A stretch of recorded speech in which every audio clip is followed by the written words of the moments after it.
Kalian galau, kalian pusing. Sini tonton video kami, dijamin ngik-ngik sampai sakit perut.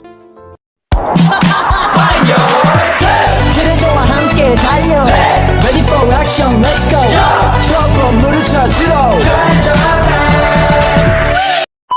Assalamualaikum warahmatullahi wabarakatuh. Puji syukur marilah kita panjatkan kehadirat Allah Subhanahu wa taala yang telah memberikan kesehatan kepada kita semua sehingga kita dapat berkumpul dalam acara presentasi pelajaran sejarah Indonesia. Sholawat berserta salam tak lupa pula kita curahkan kepada Nabi besar Muhammad SAW. Halo semuanya, perkenalkan kami dari kelompok 1. Saya Septia Ninus Ada sebagai moderator dan pemateri pertama. Terima kasih. Halo semuanya, perkenalkan nama saya Lydia Rahayu sebagai pemateri kedua. Halo semuanya, perkenalkan nama saya Diva Apiatus Salsa sebagai pemateri ketiga. Halo semuanya, perkenalkan nama saya Agnialdini, saya sebagai pemateri keempat.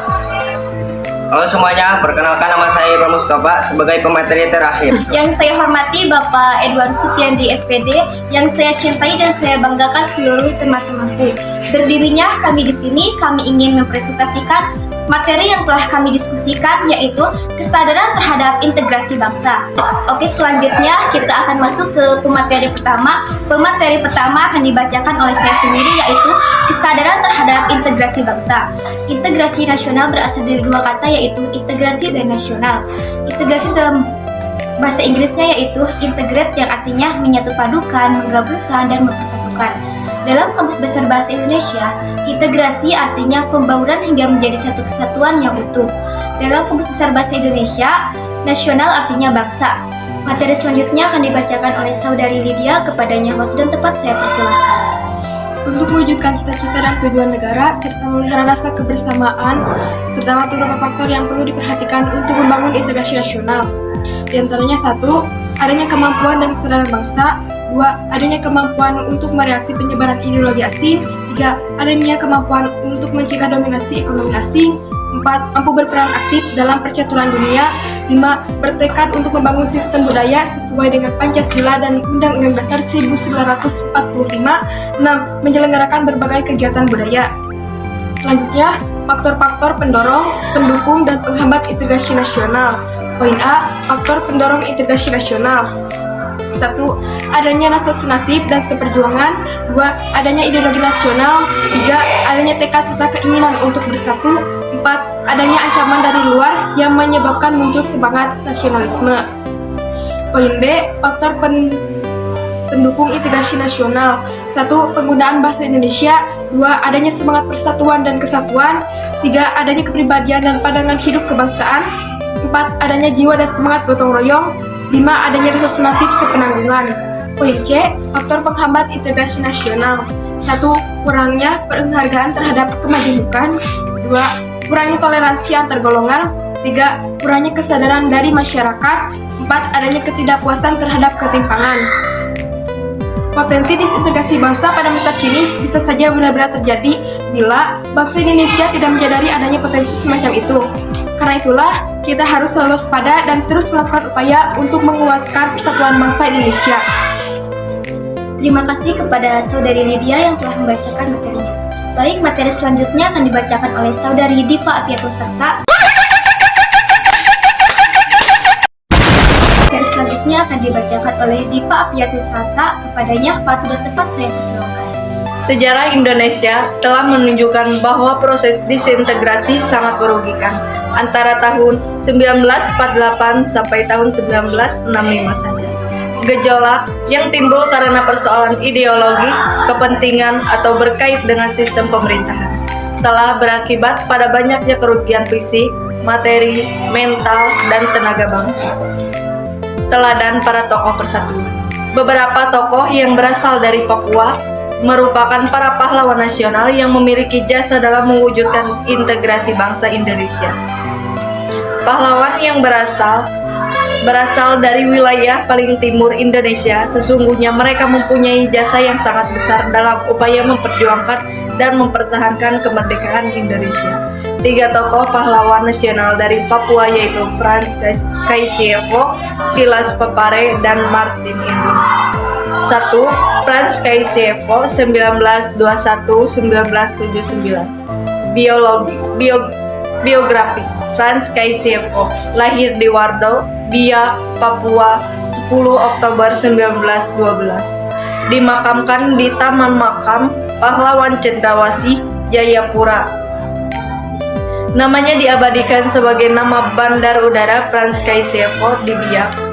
Beliau diangkat menjadi pahlawan nasional dengan SK Fresh 077-TK-1993 bertanggal 14 September 1993. Perannya yaitu 1.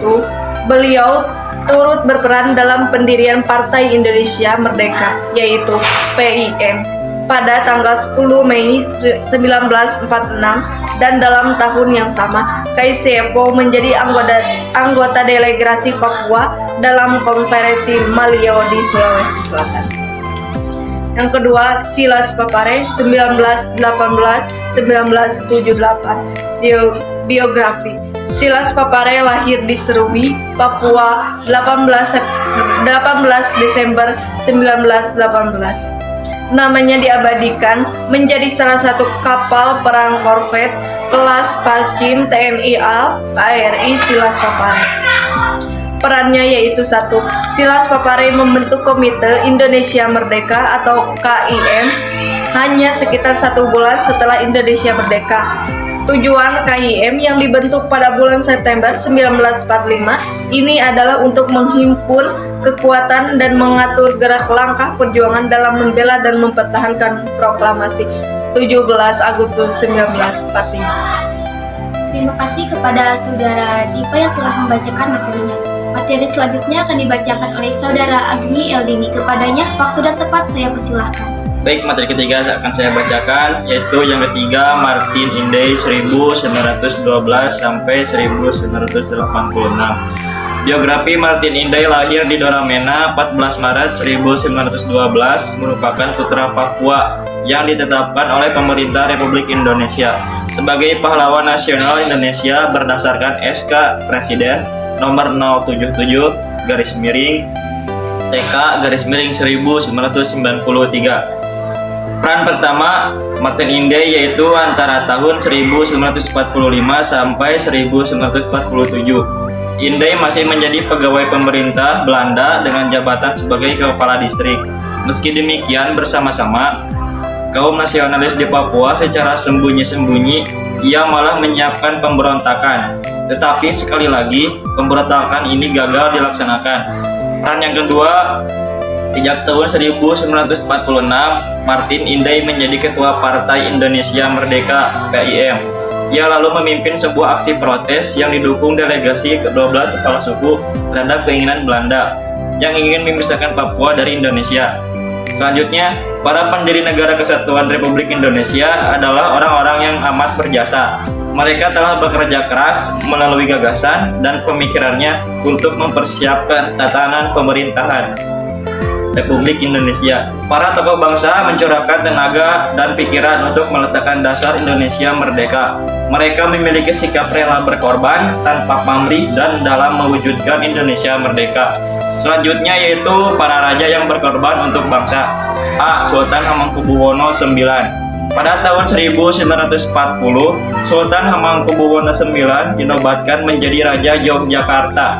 Ia dengan tugas menunjukkan sikap nasionalismenya. Sikapnya ini kemudian diperkuat manakala tidak sampai 3 minggu setelah proklamasi 17 Agustus 1945 dibacakan.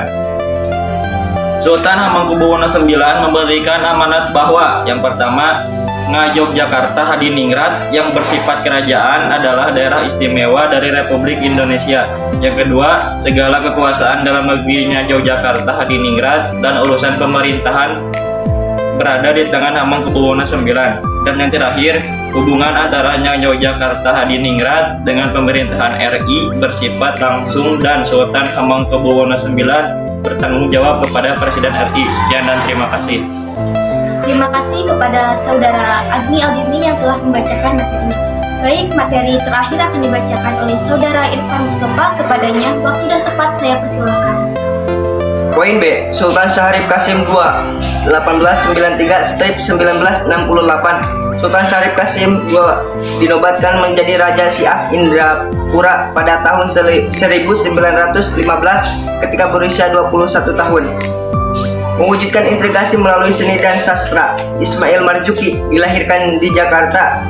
Lagu-lagu Ismail Marzuki yang syarat dengan nilai-nilai perjuangan yang mengunggah rasa kecintaan terhadap tanah air dan bangsa, antara lain Rayuan Pulau Kelapa 1944, Halo Halo Bandung 1946, Selendang Sutra dan Sepasang Mata Bola 1946 yang menggambarkan harapan rakyat untuk merdeka meskipun memiliki fisik yang tidak terlalu sehat karena memiliki penyakit TBC. Ya Allah, aku pasrahkan diriku sepenuhnya pada saat ini kepada penguasa langit dan bumi. Kalau Penyakit TBC.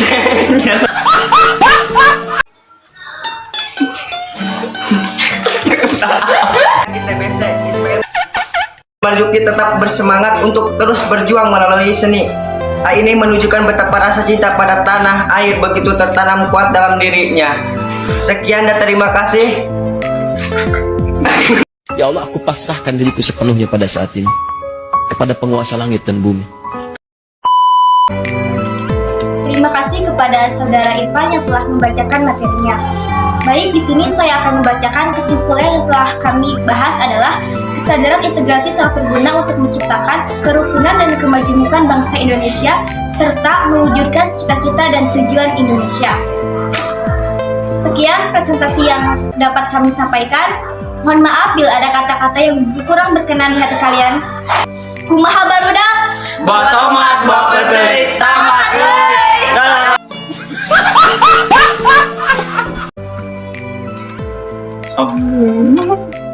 Kumaha barudak? Batomat bapeteuy tamat euy. Wassalamualaikum warahmatullahi wabarakatuh.